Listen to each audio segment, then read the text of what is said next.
the deepest, realest change, it doesn't only happen on a political system. The deepest, realest change, it's always happened on the ground. I think it'll be better for the economy and everybody in general. This division between political parties, and a lot of it I understand, but it does make me sad. You have to stay optimistic. After President-elect Donald Trump's historic comeback, the 47th President of the United States. Many Americans are looking forward to economic changes. Others worry that divisive policies could cause further rifts. People from across the country are sharing both their fears and hopes for what comes next. In Georgia, one of 7 swing states that Trump swept, Skylar Aiken says he sees the change as positive. Having a strong leader deters wars. It doesn't bring us into wars. That's the first thing that we're going to immediately notice when he takes office, is that some of these conflicts, they will calm down. I often joke that it was harder to come out as a Republican than it was as a gay man, and I say that because the Republican Party now opens and welcomes everyone. As long as you believe in liberty, freedom, and limited government and low taxes, then you're welcome in this party. This is a magnificent victory for the American people. But after discriminatory rhetoric and false claims on the campaign trail, you have thousands of people being killed by illegal migrants coming in. Tremendous numbers coming in out of mental institutions. I didn't know she was black until a number of years ago when she happened to turn black. Many Americans say they fear things could get worse, not better. I'm hoping that he doesn't stoke the racism that he does. I just don't know what to expect for women, people of color, and the LGBTQ community. Minorities, we're going to be 10 steps back, and everything that we fought for and our ancestors fought for is going to go to waste.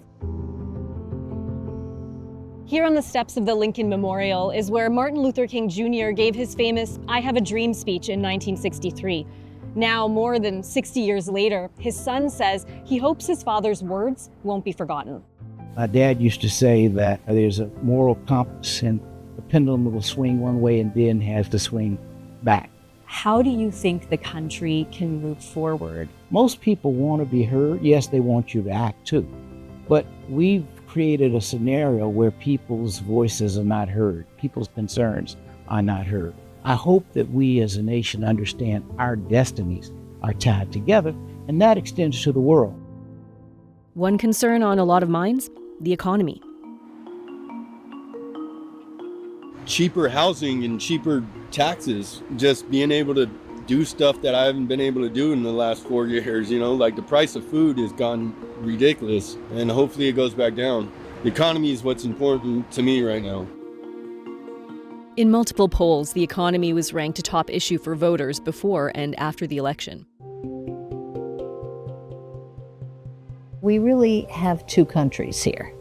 We have a country made up of college-educated people. So we have that America, and then we have a lot of people who didn't even finish high school or finished high school and that was it.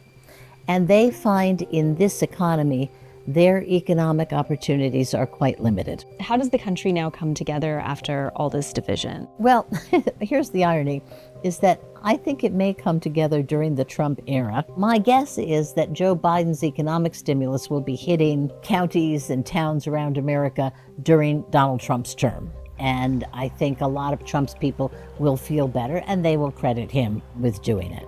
And I think that Trump gives voice to a lot of their anger and a lot of their frustration, and they're going to feel that they've got somebody in the White House who listens to them. I appreciate very much a transition that's so smooth. It'll be as smooth as it can get, and I very much appreciate that, Joe. You're welcome. Thank you all.